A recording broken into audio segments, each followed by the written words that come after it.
में आपको देश और दुनिया की 20 ऐसी खबरें बताने वाले हैं जो इस वक्त न केवल सुर्खियों में है बल्कि दिलचस्प और अहम भी हैं। तो शुरू करते हैं 20 मिनट में 20 खबरों का सिलसिला। सबसे पहले देखेंगे राजस्थान की कौन कौन सी खबर इस वक्त अहम है।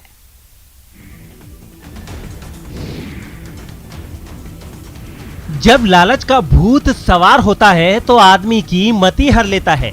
जालौर के सांचौर में भी लालच के भूत ने आबकारी अधिकारी के बुद्धि विवेक का हरण कर लिया। तभी तो उसको अपने नाम की गरिमा का भी ख्याल नहीं रहा और कर डाली शैतानी करतूत। सांचौर थाने के एक कमरे में बंद और जंजीरों से जकड़ा 17 साल का नाबालिग आबकारी अधिकारी भगवान सिंह की शैतानी करतूत की तस्दीक कर रहा है। बताया जा रहा है कि आबकारी विभाग ने शराब को लेकर की गई कार्रवाई के दौरान नाबालिग को पकड़ा था और अब नाबालिग को बंदी बनाकर आबकारी अधिकारी उसके परिजनों से वसूली के चक्कर में था।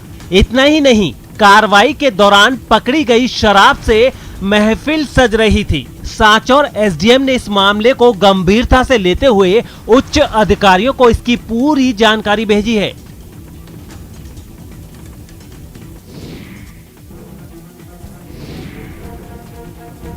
बिजली के 11 केबी लाइन से लटक रहे इन तारों को देखकर आप क्या अनुमान लगा रहे हैं? पहली नजर में तो आदमी सोच में पड़ जाएगा कि आखिर इन तारों को बिजली के मेन लाइन से क्यों फंसाया गया है। लेकिन दौसा की सड़कों पर ऐसी तस्वीरें आम हैं। दरअसल दौसा के रहने वालों ने बिजली चोरी का ये नायाब तरीका खोज लिया है और अपने इस तरीके से बिजली चोरी में नए कीर्तिमान बना रहे हैं। ऐसा कीर्तिमान कि बिजली चोरी में जिला पूरे प्रदेश में नंबर 1 पर जा पहुंचा है। बिजली चोरी की इन घटनाओं ने बिजली विभाग के अधिकारियों की नाकों में दम कर रखा है। जिले के महबा में ही 47% बिजली की चोरी हो रही है, वो भी बिना डरे हुए सरेआम। 11 केबी लाइन से लटक रहे अनगिनत तार बिजली चोरों के दुस्साहस की गाथा गाते दिखाई दे रहे हैं। महबा के अलावा सिकराय में 35%, बांदीकुई में 34% और दौसा में 30% बिजली चोरी हो रही है। यानी बिजली चोरों के घर तो रोशनी से जगमगा रहे हैं, लेकिन बिजली विभाग का खजाना खाली हो रहा है।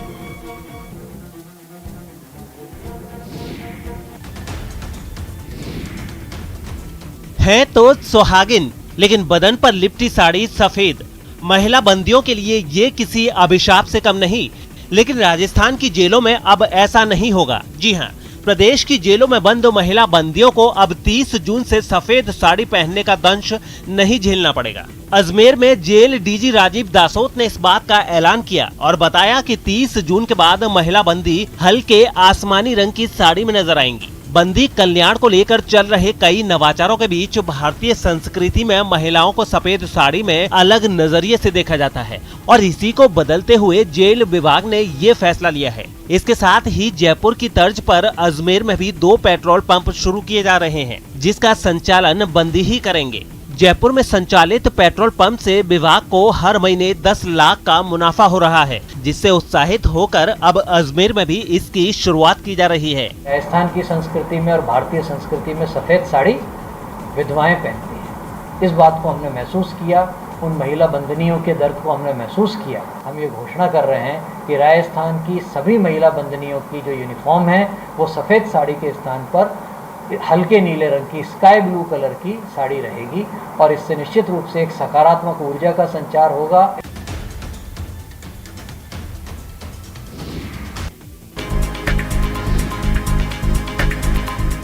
अपने लिए तो सभी जीते हैं, लेकिन असली जीना तो सौरभ से सीखिए, जो अपना खून देकर दूसरों को जीवन दान दे रहे हैं। कोटा के निजी अस्पताल में भर्ती 16 साल की कैंसर पीड़ित अंशोरा के प्लेटलेट्स लगातार कम हो रहे थे और ब्लीडिंग भी हो रही थी। बिटिया की बिगड़ती हालत ने पिता के दिल का चैन छीन लिया, लेकिन तभी उनके लिए नई रोशनी बनकर आए सौरभ। पिता सुशील कटियार ने ब्लड प्लेटलेट्स के लिए ब्लड से जुड़े ग्रुप में संदेश भेजा, जिसे पढ़कर सौरभ प्लेटलेट्स देने के लिए आधी रात को अस्पताल पहुंच गए और प्लेटलेट्स देकर एक बेटी को जीवन दान दिया और एक पिता के दिल को राहत। पेशे से कारपेंटर सौरभ जांगीर इससे पहले भी 5 बार रक्तदान, 2 बार प्लेटलेट्स और 5 बार प्लाज्मा दान कर चुके हैं। कॉन्टैक्ट नंबर शेयर करो, जो कि एक संस्था चलाते हैं जो कि ज़रूरतमंद लोगों के लिए रक्त और रक्त के अन्य उत्पादों इसकी व्यवस्था शीघ्र करते हैं।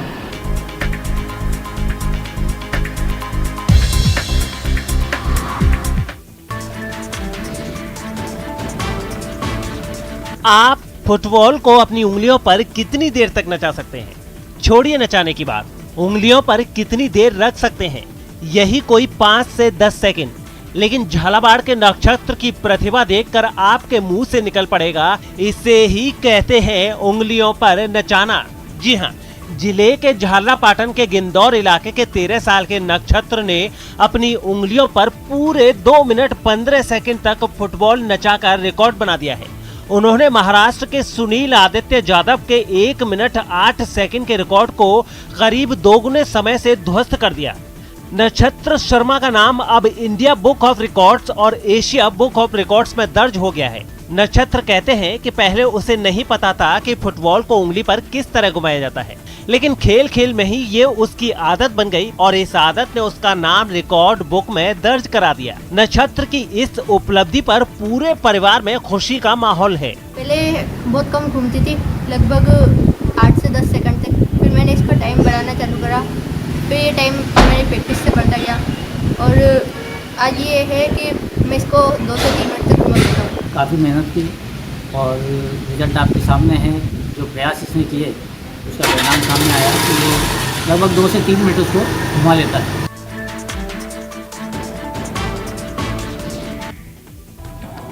जैसलमेर के ग्रामीण मरुधरा में चल रही 800 साल पुरानी परंपरा ओरण को बचाने के लिए आगे आए हैं। हाल के दिनों में कई सरकारी परियोजनाओं और ठेकेदारों की मनमानी की वजह से ओरण का क्षरण हुआ है। ओरण को संरक्षित करने और उसे राजस्व रिकॉर्ड में दर्ज करने के लिए ग्रामीणों ने 40 किलोमीटर लंबी परिक्रमा शुरू की है, जिसमें ढोल नगाड़े के साथ साथ बैनर पोस्टर लिए स्थानीय लोग सरकार से सैकड़ों एकड़ में फैली खाली जमीन यानी ओरण को बचाने के लिए आगे आए हैं। दर्द हुई कोनी और अब करनी चाहवा। पहले अनपढ़ आदमी था और नहीं करी, जागीरी हती, जागीर जबत होगी मेरे बाद में हमें करनी चाहवा जब आप सब करो।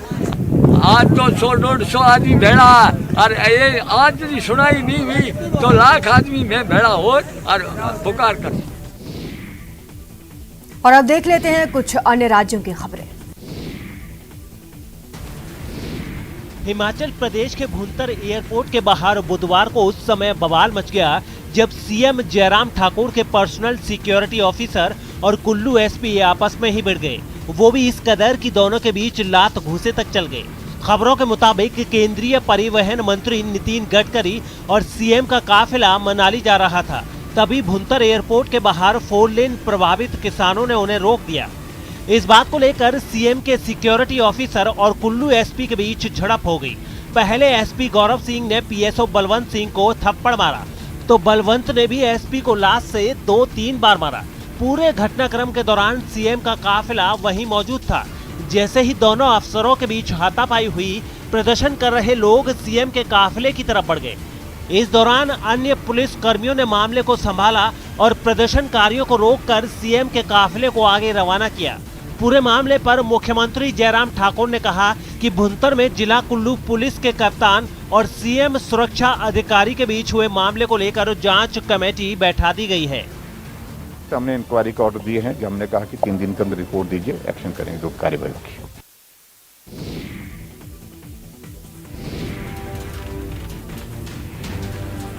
छिंदवाड़ा में मंगलवार को सौंसर के घोघरा वाटरफॉल में पिकनिक मनाने आया एक परिवार फंस गया।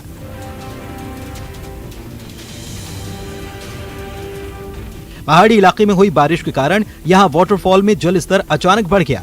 शाम करीब 4:30 बजे नागपुर से आया ये परिवार यहां फंसा था।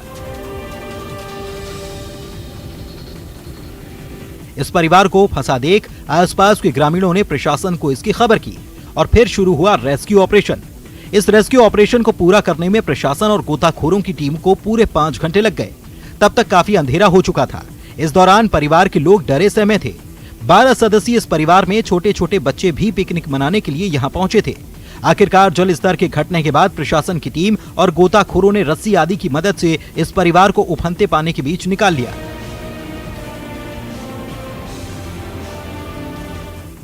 रेस्क्यू ऑपरेशन को अंजाम देने के बाद परिवार का मेडिकल कराया गया और फिर उन्हें नागपुर के लिए रवाना किया गया। वहीं इस घटना के बाद परिवार के लोग दोबारा ऐसी गलती ना करने की बात कहते नजर आए।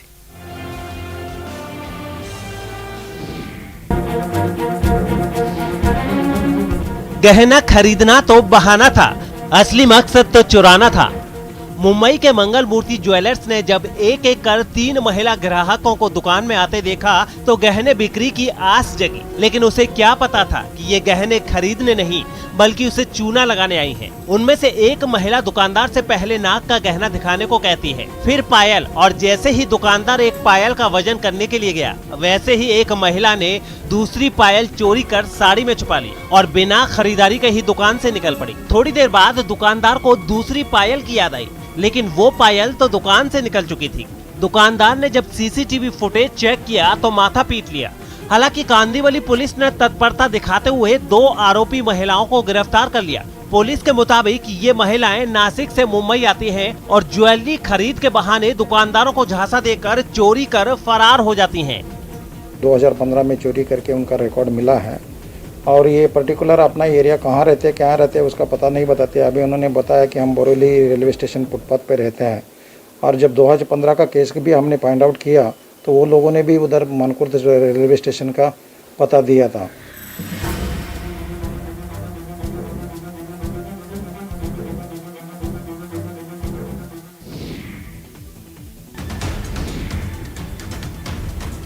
पुलिस की गिरफ्त में आए ये वो 3 शातिर हैं जो अपने दिमाग का इस्तेमाल दूसरों को लूटने में करते थे। ये तीनों दूसरों के एटीएम और क्रेडिट कार्ड का क्लोन बनाकर न सिर्फ पैसे निकालते थे बल्कि बड़े बड़े मॉल्स में खरीदारी भी करते थे। लेकिन आखिरकार ये मुंबई की दहिसर पुलिस के हत्थे चढ़ गए और इनका खेल खत्म हो गया। पुलिस के मुताबिक 21 जून को यह खबर मिली कि दहिसर के एक इलाके में मोबाइल दुकान में डुप्लीकेट कार्ड से कुछ लोग मोबाइल की खरीदारी कर रहे हैं। फिर क्या था, पुलिस ने धावा बोला और इन जालसाजों को अपनी गिरफ्त में ले लिया। तीनों आरोपी मुंबई के ही अलग अलग इलाके के रहने वाले हैं और उनका नेटवर्क पूरे महाराष्ट्र में फैला हुआ है। इन तीनों से पुलिस ने क्लोन किए हुए 40 कार्ड्स और 250 ब्लैंक कार्ड्स जब्त किए हैं। पुलिस के मुताबिक ये लोग मास्टर कार्ड से अब तक 6.5 लाख की रकम चुरा चुके हैं। इसमें बहुत सारे हमें सूत्रधार, इसमें अलग अलग लोग मिल सकते हैं। कुछ बैंक के हमें मिल सकते हैं। जो नासिक में भी कुछ फर्जी अकाउंट खोला है तो वो कैसा खोला गया, किसका हाथ है। कलकत्ता में कंपनी खोली है तो कहीं ना कहीं तो रजिस्टर हुई हो, उसके लिए किसका किसका हाथ है वो सब छानबीन चालू है।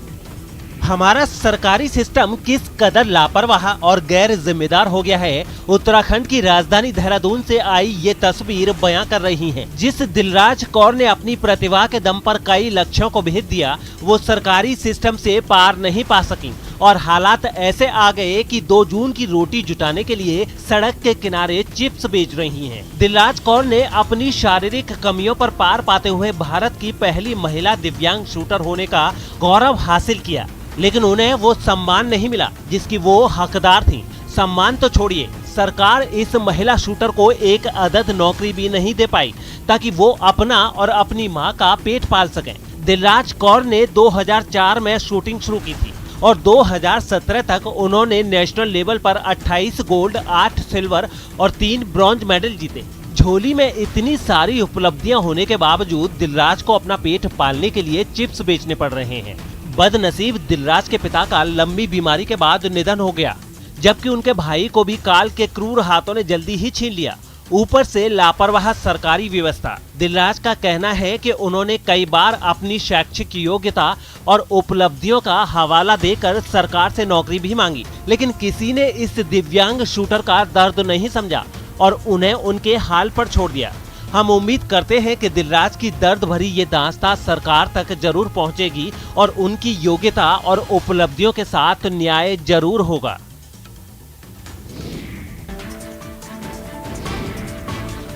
कोरोना वायरस के वार के बाद पैदा हुए हालात ने लोगों को बहुत सीख भी दी है। अब इस बोतल को ही देख लीजिए। क्या आप कल्पना कर सकते हैं कि ये सैनिटाइजर की बोतल नहीं बल्कि शादी का निमंत्रण कार्ड है? हुई ना हैरानी? तो इस बोतल को ध्यान से देखिए।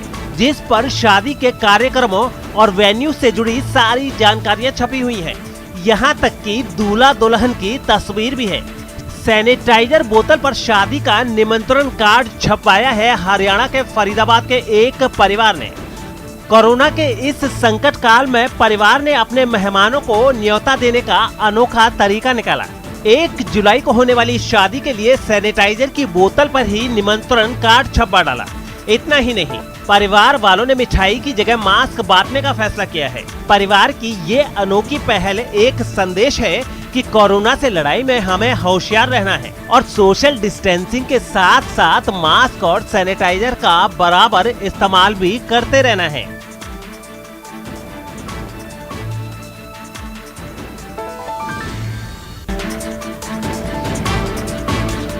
किराना बाजार, सब्जी बाजार, कपड़ा बाजार, ये बाजार तो आपको हर शहर कस्बे में मिल जाएंगे। लेकिन क्या आपने कभी रोटी बाजार भी देखा है या सुना है? नहीं ना, तो कोई बात नहीं, हम आपको लिए चलते हैं अहमदाबाद के एक ऐसे बाजार में जहां सिर्फ रोटियां ही रोटियां मिलती हैं। रोटी बैंक के नाम से मशहूर इस बाजार में रोजाना 4000 से ज्यादा रोटियां सेकी जाती हैं। यहाँ सुबह से शाम तक सिर्फ रोटियां ही रोटियां बनती हैं। इस गली में घुसते ही घी चुपड़ी रोटियों की महक आपकी भूख जगा देगी। गली में रहने वाले 8-10 परिवार की बहनें सुबह शाम रोटी बनाती हैं, जो कामकाजी महिलाओं से लेकर मजदूरों की भूख तो मिटाती ही हैं, करीब 700 महिलाओं के रोजगार का भी साधन है। रोटी बाजार में पकी हुई रोटियां शहर के जमालपुर, कालूपुर, पारली, सरसपुर जैसे एरिया के छोटे बड़े रेस्टोरेंट्स में तो जाती ही हैं, साथ ही छोटे बड़े स्ट्रीट फूड्स वाले भी रोटी बाजार से रोटी लेते हैं। इसके साथ ही कभी कभी पार्टियों का ऑर्डर भी मिलता है। कुल मिलाकर ये रोटी बाजार आम से खास लोगों की पसंद बना हुआ है। हमारी दादी ने हमको सिखाया बचपन से हमारे को, फिर शादी हो गई तो हमारा गुजरात में आए, गुजरात में ये रोटियां बनाना और ज्यादा सीख गए। होटल पे रोज की 200 रोटी, 500 रोटी, 1000 रोटी जाती है कि ने सब कारीगर की यहाँ पे जितने भी सब लेडीज है ना, उनको 50-100 रुपये उनका गुजारा होता है। जिनके घर पे मानो के जो परप्रांत के जो मजदूर है, जिनके घर पे कोई खाना बनाने वाला नहीं है, इनके लिए ये औरता आशीर्वाद रूप है, क्योंकि यहाँ से इनको किफायती भाव में 2 रुपये से 1 रोटी मिलती है। मारवाड़ से आई हुई ये महिला गुजरात के अहमदाबाद में बहुत अच्छी तरीके से रोटी बनाती है। अहमदाबाद के लोगों को ये रोटी बना के खिलाती है और इसी के बीच अपना गुजरान भी चलाती है।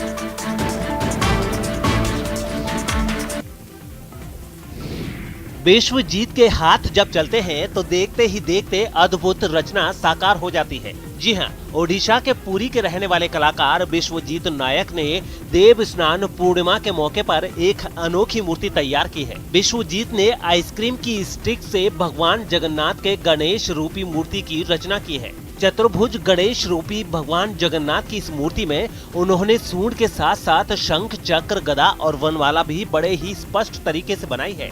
पौराणिक मान्यताओं के अनुसार भगवान जगन्नाथ ने अपने एक भक्त की इच्छा के अनुसार उसे गणपति के रूप में दर्शन दिए थे। 26 सितंबर 2001 को जन्मे विश्वजीत ने इस मूर्ति को बनाने में 1475 आइसक्रीम स्टिक्स का इस्तेमाल किया है। इससे पहले 2020 में भी विश्वजीत ने आइसक्रीम स्टिक्स से भगवान जगन्नाथ का रथ बनाया था। जो देवस्नान पूर्णिमा है और कुछ दिन के बाद जो प्रभु श्री जगन्नाथ गजानन वैसव होते हैं, मैंने इस वर्ष में बिना भक्त से गजानन भेष हो रहा है, मैं इसीलिए आइसक्रीम स्टिक से गजानन भेष किया हूँ प्रभु श्री जगन्नाथ का। और उसका हाइट है 30 इंच और उसका वेट है 26 इंच।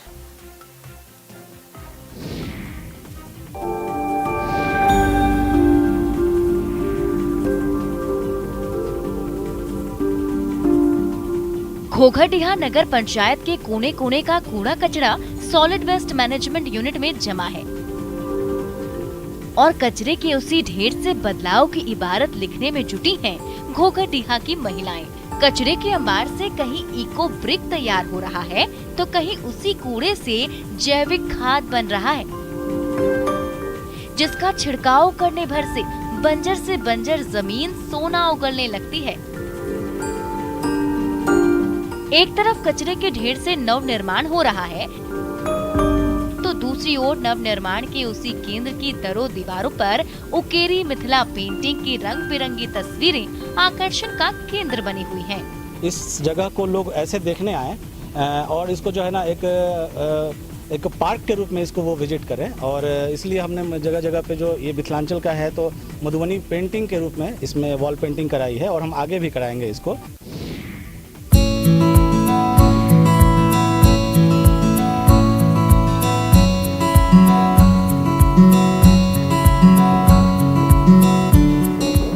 ये वो हरी भरी और लहलहाती बगिया है जो मेहनत के पसीनों से सींची गई है, जिसका मकसद प्रदूषण से करा रहे धनबाद कोयलांचल को हरियाली के साथ साथ शुद्ध ऑक्सीजन की सौगात देना है।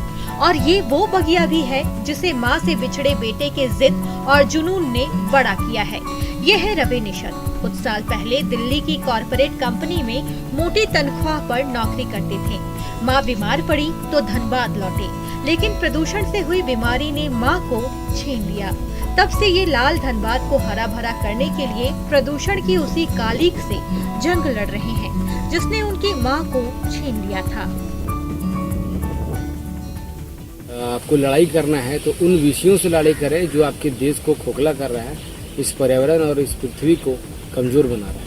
तो मैं रवि निषाद इस सफर में निकल पड़ा कि पेड़ पौधा लगाना शुरू किया। वहाँ पर हम लोगों ने बहुत अच्छा सेक्टर में काम करके, एक जगह कोयला है, एक जगह फार्मिंग कर रहे हैं, फल फूल की खेती कर रहे हैं धनबाद में, और बहुत बेहतरीन तरीके से कर रहे हैं। लोग आ रहे हैं, जा रहे हैं, देख रहे हैं किस प्रकार से हम लोग ग्रो कर रहे हैं। और अब देख लेते हैं अंतर्राष्ट्रीय जगत की कुछ अहम खबरें। जापान की राजधानी टोक्यो में अगले महीने से शुरू होने वाले ओलंपिक्स के विरोध में मार्च निकाला गया। जापान में अब तक करीब 7% लोगों को ही वैक्सीन लगी है। इसी बात से चिंतित वहां के लोग महामारी के दौरान इतने बड़े कार्यक्रम के आयोजन के खिलाफ सड़क पर उतर आए और एक सुर में टोक्यो समर ओलंपिक्स को रद्द करने की मांग करते नजर आए। इस दौरान उनके हाथों में पोस्टर, प्लेकार्ड और बैनर दिखे, जिन पर ओलंपिक्स के विरोध में तरह तरह के संदेश लिखे थे। इन लोगों को डर है कि महामारी के बीच उनके देश में इतने बड़े आयोजन से संक्रमण का खतरा बढ़ सकता है, और तो और इनको आशंका है कि ओलंपिक्स की वजह से सारी स्वास्थ्य सुविधाएं खिलाड़ियों और खेल से जुड़े लोगों को मुहैया करवा दी गई हैं, जिससे आम लोगों की जान को खतरा बढ़ गया है।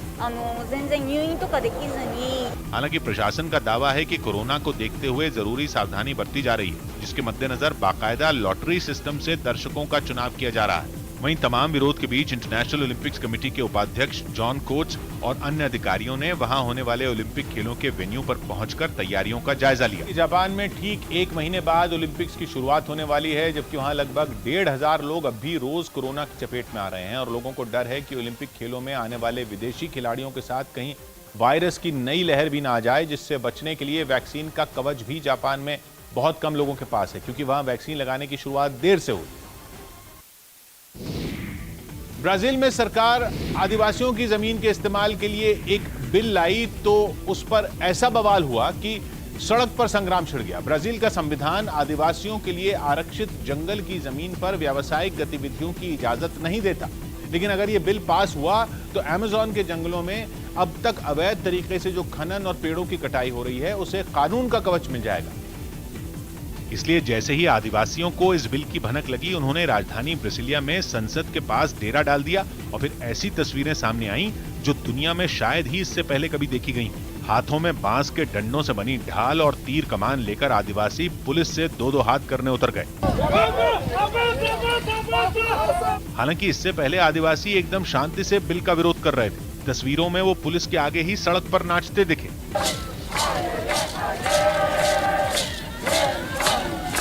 लेकिन फिर पुलिस ने विरोध प्रदर्शन पर इतनी सख्ती की कि ऐसा लगा जैसे बीच सड़क पर खूंखार आतंकियों के साथ उसकी मुठभेड़ चल रही हो। इतनी आंसू गैस छोड़ी गई कि प्रदर्शनकारियों का खांस खांस कर बुरा हाल हो गया। उनका एक साथी तो बिल्कुल बेदम सा नजर आया। 3 लोगों को उसे उठाकर ले जाना पड़ा। फिर तो प्रदर्शनकारी भी चुप नहीं बैठे। उन्होंने पुलिस की बैरिकेडिंग तोड़ दी और आगे बढ़ गए। इस झड़प में कुछ आदिवासियों को रबर की गोलियां लगने से चोटें भी आईं। स्पेन के बार्सिलोना में कैटलोनिया की आजादी की मांग करने वाले अलगाववादी नेताओं को जेल से रिहाई मिल गई। कड़े विरोध के बावजूद स्पेन के प्रधानमंत्री ने जेल में बंद इन नेताओं को माफीनामा जारी किया था, जिसके बाद सभी 9 नेताओं को रिहा कर दिया गया। और समर्थकों की भारी भीड़ के बीच जेल से बाहर निकले ये नेता एक दूसरे को गले लगाते नजर आए। वहां जुटे उनके समर्थकों ने उनका जोरदार स्वागत किया और उनकी रिहाई की खुशी में नारेबाजी की।